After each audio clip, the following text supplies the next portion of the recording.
And there's also a quotation from yourself,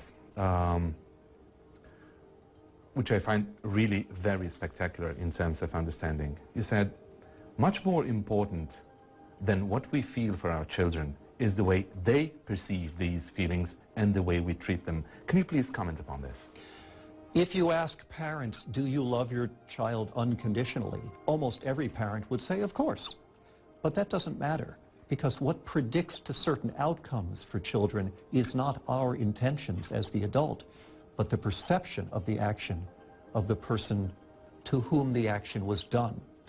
This is true in all areas of human life, for managers with employees, for teachers with students, and with parents to children.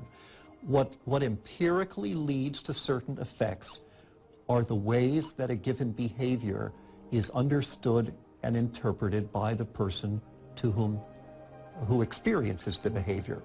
And in fact, one interesting research study questioned young adults and asked, did you sometimes feel that your parents loved you conditionally?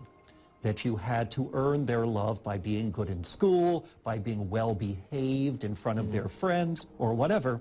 And a substantial portion of them said, absolutely, yes. So then the researchers said, was that effective? And it turned out that sometimes it was at getting temporary compliance. Sometimes the children who were made desperate for their parents' approval worked harder in school or tried hard to be good in sports or tried to pretend they weren't angry or whatever would make their parents happy.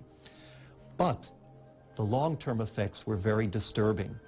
The children who felt they had to earn their parents' love by doing whatever were now more resentful of their parents and alienated from them as young adults. They didn't want to spend time with them.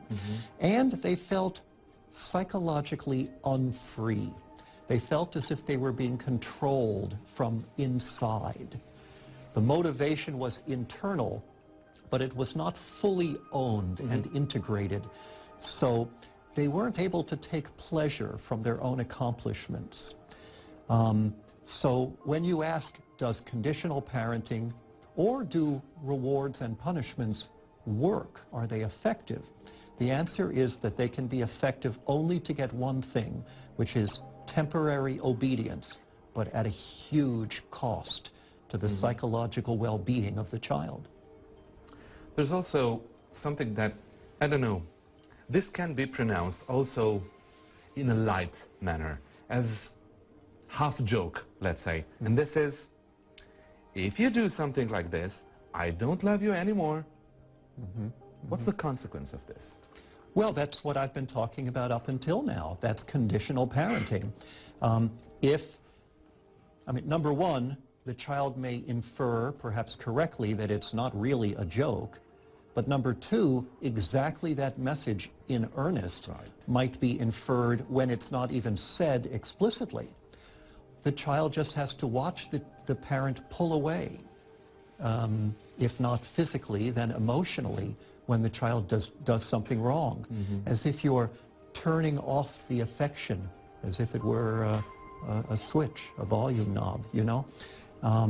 Or conversely, and this is just as destructive, turn up the affection, the big smile, the hug, the high five, the thumbs up, when the child does something that pleases the parent. And that teaches the message, I have to do this in order for my parents to really care about me. But care that has to be earned isn't worthy of being called care. You say in your book that there are kids and teenagers that can develop a false self by pretending, and then said that, by pretending they are somebody that could be loved by their parents and not themselves. Right. So in other words, children by a certain age get a sense of what they have to do in order to be pleasing to their parents. Right.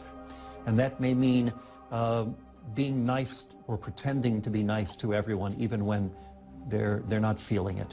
Or it may mean being the smartest person in class. Or it may be having a funny joke to make my parents laugh. Or it could be any number of things.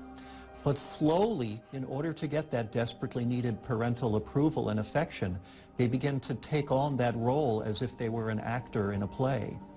And when you do that long enough, you lose sight of who you really are underneath that role.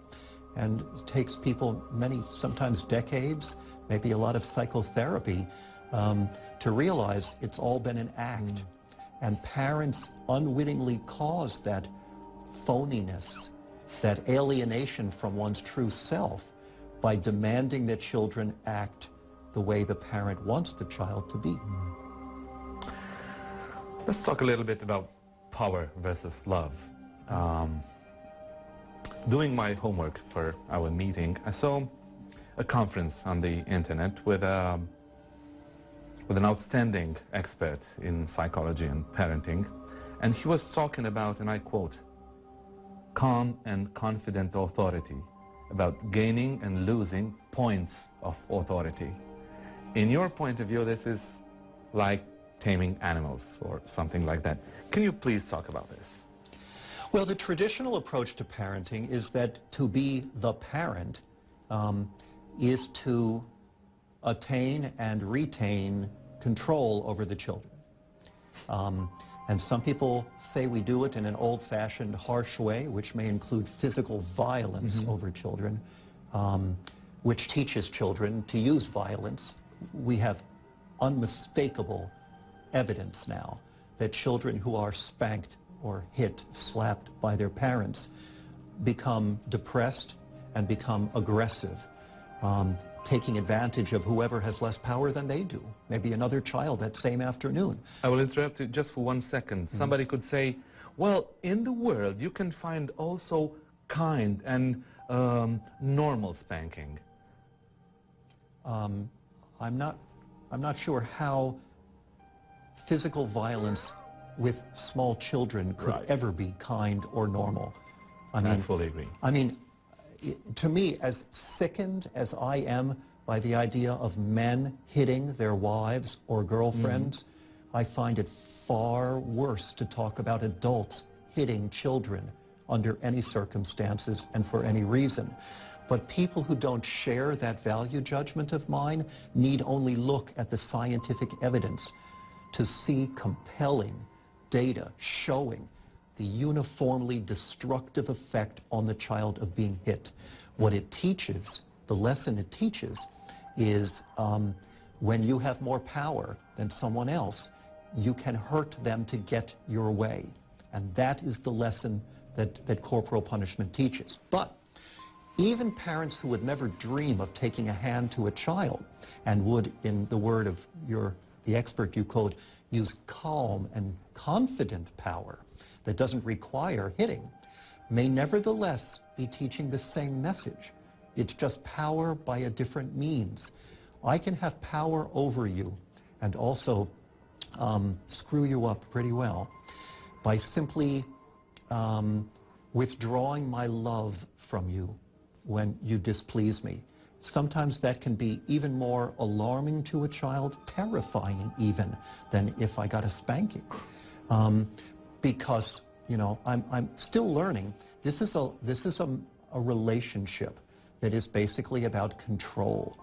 What do I have to do to bring back my mother or father and be in their good graces again? And the same is true of other forms of punishment, what's called time out, which is a euphemistic term for the forcible isolation of young children when they need us most.